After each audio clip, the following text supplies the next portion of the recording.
තාවකාලික පෞල් සංවිධාන ක්‍රමයක් විදිහට භාවිතා කරන ඩිපෝ එන්නත ලබා ගැනීමේ ක්‍රමය. එහෙමත් නැත්නම් නික්ෂේපන ක්‍රමය. මේ ඩිපෝ එන්නත ලබා ගැනීමේ ක්‍රමය මුලින්ම ආරම්භ කරන්නේ කොහොමද? තමන් ජීවිතයේ මුල් වතාවට ඩිපෝ එන්නත ලබා ගන්නවා නම් එහෙමත් නැත්නම් වෙනත් පෞල් සංවිධාන ක්‍රමයක් භාවිතා කරමින් ඉඳලා මුල්ම වතාවට පෞල් සංවිධාන එන්නත විදිහට ඩිපෝ එන්නත ලබා ගැනීම තෝරගන්නවා නම් කොහොමද නිවැරදිව මේ ක්‍රමය ආරම්භ කරන්නේ? අද මගේ කාලය වෙන්නේ මේ පිළිබඳව කතා කරන්න. ඉතින් වෙනදා වගේම මතක් කරනවා දිගටම රැඳලා ඉන්න නායනා වීරකෝන් මගේ YouTube නාලිකාවත් සමග. සාමාන්‍ය ආකාරයට ඔසප් වීම සිද්ධ වෙන කාන්තාවකට නම් ඔසප් චක්‍රයේ මුල් දින 5 තුල ඔබ මේ එන්නත ලබා ගත්තොත් වෙනත් ක්‍රමයක් මගින් ආරක්ෂා වීමක් අවශ්‍ය වෙන්නේ නැහැ. ඉතින් මේ වගේ ඔසප් චක්‍රයේ මුල් දින 7ට අමතරව ඔබ එන්නත ලබා ගැනීම පටන් ගත්තොත් එහෙම අනිවාර්යයෙන්ම ඉදිරියට සතියක කාලයක් දක්වා ඔබ අමතර පෞල් සංවිධාන ක්‍රමයක් භාවිතා කරලා ආරක්ෂා වෙන්නට ඕනේ. උදාහරණයක් විදිහට ගත්තොත් කොන්ඩම් භාවිතා කිරීම වගේ දෙයක් පාවිච්චි කරලා ඉදිරියට දින 7ක කාලයක් දක්වා ආරක්ෂා වෙන්නට ඕනේ. එහෙම නොවුනොත් එහෙම ඔබ ගර්භණී භාවයට පත් වෙන්නට පුළුවන්. සාමාන්‍ය ආකාරයට මාසික ඔසප් වීම සිද්ධ නොවන කාන්තාවක් නම් කොහොමද ඩිපෝ එන්නත ලබා ගැනීම ආරම්භ කරන්නේ? ඔසප් වීම සිද්ධ නොවන කාන්තාවක් ඩිපෝ එන්නත ලබා ගැනීම ආරම්භ කරන දවස වෙන විටත් ගර්භණී භාවයට පත් වෙලා නැහැ කියලා සැකහැර දැනගන්නට ඕනේ. ඔබ ඩිපෝ එන්නත ලබා ගත්තට පස්සේ ඉදිරියට දින 7ක කාලයක් අමතර පෞල් සංවිධාන ක්‍රමයක් භාවිතා කරලා ආරක්ෂා වෙන්නට ඕනේ. එහෙමත් නැත්නම් ලිංගිකව එක් නොවි සිටීම මගින් ඔබ ආරක්ෂා වෙන්නට ඕනේ. එහෙම නොවුනොත් ඔබ ගර්භණී භාවයට පත්වීමේ අවස්ථාව තියෙනවා.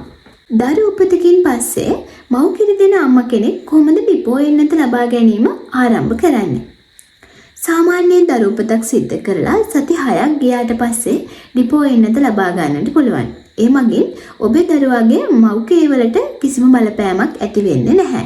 ඔබ ඩිපෝ එන්නත ලබා ගැනීම ආරම්භ කරන්නේ දරු උපත සිද්ධ වෙලා සති 6කට පස්සේ නම් ඔබ ගර්භණී භාවයට පත් වෙලා නැහැ කියලා සැකහැර දැනගන්නට ඕනේ, පරීක්ෂා කරලා බලන්නට ඕනේ. ඔබ ගර්භණී භාවයට පත් වෙලා නැත්නම් ඩිපෝ එන්නත ලබා ගැනීම ආරම්භ කරන්නට පුළුවන්.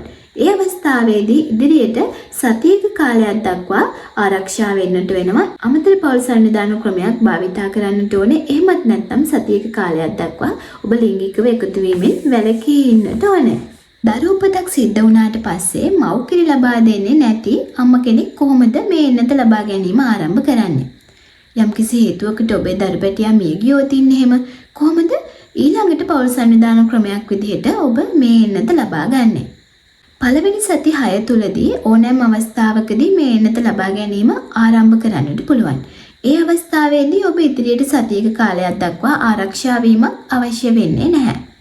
මව්කිරි ලබා නොදෙන අම්මා කෙනෙක් විදිහට මුල් සති 6කුත් ගෙවුනට පස්සේ නම් ඩිපෝ එන්නත ලබා ගැනීම ආරම්භ කරන්නේ ඔබ ගර්භණී භාවයට පත් වෙලා නැහැ කියලා හොඳින්ම සැකහැර දැනගන්නට ඕනේ. ඕනෑම අවස්ථාවක ඔබ ගර්භණී භාවයට පත් වෙලා නැත්නම් මේ එන්නත ලබා ගන්නට පුළුවන්. නමුත් මේ අවස්ථාවේදී ඉදිරියට සතියක කාලයක් දක්වා ඔබ වෙනත් පෞල් සංවිධාන ක්‍රමයක් භාවිතා කරන්නට ඕනේ. එහෙමත් නැත්නම් ලිංගික එක්වීමක් සිද්ධ නොවේ ඉන්නට ඕනේ. අපි ඊළඟට කතා කරමු හෝමෝන අඩංගු වෙනත් පෞල් සංවිධාන ක්‍රමයක ඉඳලා මේ එන්නත් ලබා ගැනීමේ ක්‍රමයට මාරු වෙන අවස්ථාවලදී කොහොමද මේ එන්නත නිවැරදිව ආරම්භ කරන්නේ කියලා. පෞල් සංවිධාන ගිලින පෙති භාවිතා කරමින් ඉඳලා ඔබ මේ නික්ෂේපන ක්‍රමයට මාරු වෙන අවස්ථාවලදී ඔබ ගිලින පෙති නිවැරදිව දිනපතා රාත්‍රියට එක බැගින් ඔබ නිවැරදිව ගිලින පෙති ලබාගෙන තියෙනවා නම් කිසිම ගැටලුවක් නැහැ. ඔබ ගිලින පෙති නවත්තන දවසේදීම මේ ඩිපෝ එන්නත ලබා ගැනීම ආරම්භ කරන්නට පුළුවන්.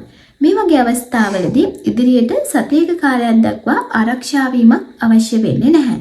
ඔබ ගිලෙන පෙති අකණ්ඩව නිවැරදිව භාවිතා කරලා නැති වුණොත් එහෙම ඔබ ගර්භණී භාවයට පත් වෙලා නැහැ කියලා සැකහැර දැනගන්නට පුළුවන් නම් මේ එන්නත ලබා ගැනීම ආරම්භ කරන්නට පුළුවන්.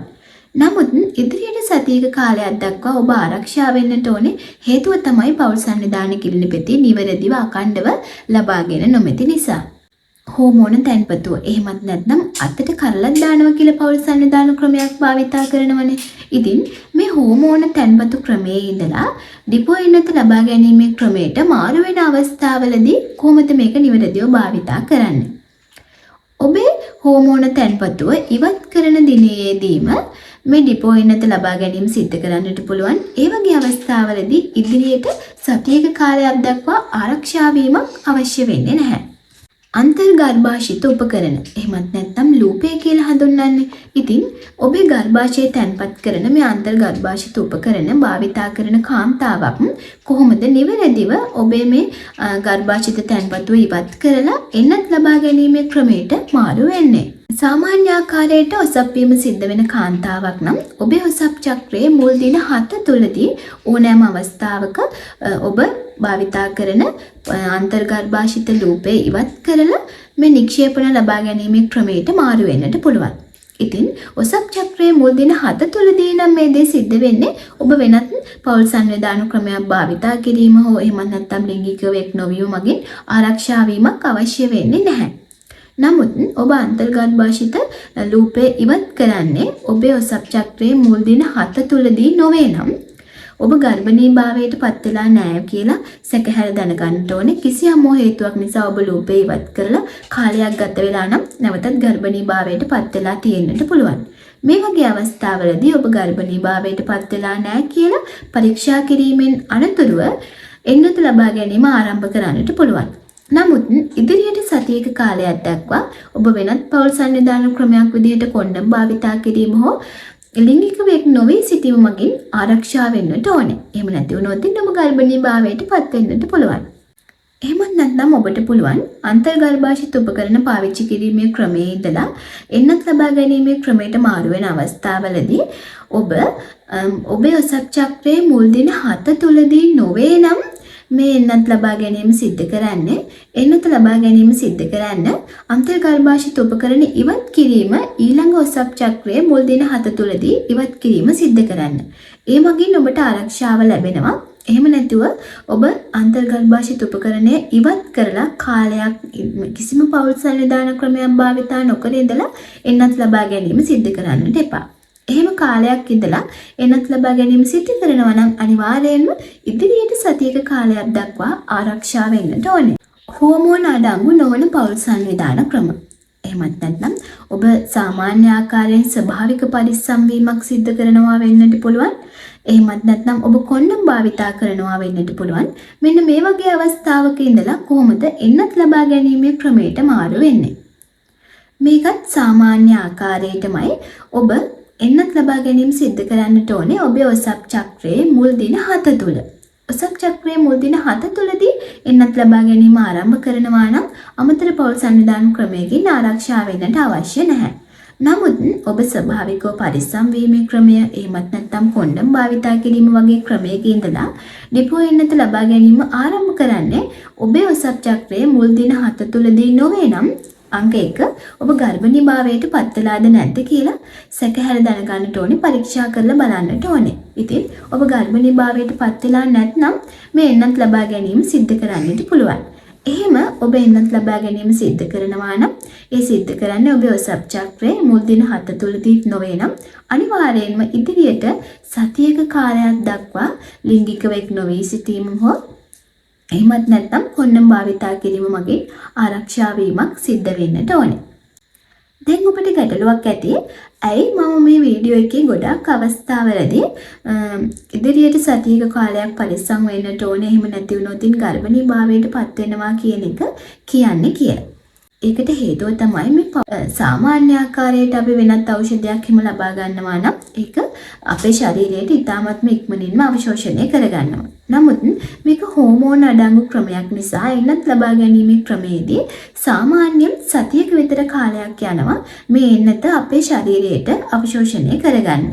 අන්න ඒ හේතුව නිසා තමයි ඔබට කියන්නේ පෞල් සංවිධාන ක්‍රමයක් විදිහට එන්නත් ලබා ගැනීම සිද්ධ කරන්න හොඳම කාලය වෙන්නේ ඔබේ ඔසප් චක්‍රයේ පළවෙනි දවස් 7 තුල කියලා. ඔබ ඔසප් චක්‍රයේ මුල් දින 7 තුලදී නොවේ නම් එන්නත ලබා ගැනීම ආරම්භ කරන්නේ අනිවාර්යයෙන්ම ඉදිරියට සතියක කාලයක් ලිංගික වෙක් නොවේ සිටීම මගින් ආරක්ෂා වෙන්නට ඕනේ. එහෙම නැති වුණොත් එහෙම මේ එන්නතේ තියෙන වැරද්දක් නිසා නෙවෙයි මේ එන්නත ඔබේ ශරීරයට අවශෝෂණය කරගන්නට කාලයක් අවශ්‍ය වෙන නිසා මේ එන්නත අසාර්ථකතාවයට පත් වුණා කියලා මේ එන්නත අසාර්ථකයි කියලා ඔබට වැරදි වැටහීමක් ඇති වෙන්නට පුළුවන්. ඉතින් ඔන්න ඔය විදිහට තමයි తాවකාලික පෞල් සංවිධාන ක්‍රමයක් වන නික්ෂේපන ලබා ගැනීමේ ක්‍රමය. එහෙමත් නැත්නම් ඩිපෝ එන්නත ලබා ගැනීමේ ක්‍රමය මුලින්ම ආරම්භ කරන්නට ඕනේ. මේක වළංගු වෙන්නේ ඔබ මුලින්ම මේ එන්නත ලබා ගැනීම ආරම්භ කරන අවස්ථාවලදී විතරයි. එහෙම නැත්නම් ඔබ කාලයක් පුරාවට එන්නත් ලබා ගන්නවා නම් කිසිම ගැටලුවක් නැහැ. ඉදිරියට ආරක්ෂා වීමක් අවශ්‍ය වෙන්නේ නැහැ. දිගටම මේ එන්නත ලබා ගැනීම සිදු කිරීම මගින් ඔබට ආරක්ෂාව ලැබෙනවා. ඉතින් මම හිතනවා පෞල් සංවිධාන ක්‍රමයක් විදිහට ඩිපෝ එන්නත ලබා ගැනීම පිළිබඳව ඔබට යම්කිසි අවබෝධයක් ලැබෙන්නට ඇති. කොහොමද මේ එන්නත මුලින්ම ලබා ගැනීම ආරම්භ කරන්නේ කියන එක සම්බන්ධයෙන්. එහෙනම් මේ වගේ වීඩියෝ ඉදිරියටත් නරඹන්න දිගටම රැඳිලා ඉන්න නයනා වීරකෝන් මගේ YouTube නාලිකාවත් එක්ක. ඔබට සුබ දවසක් වේවා.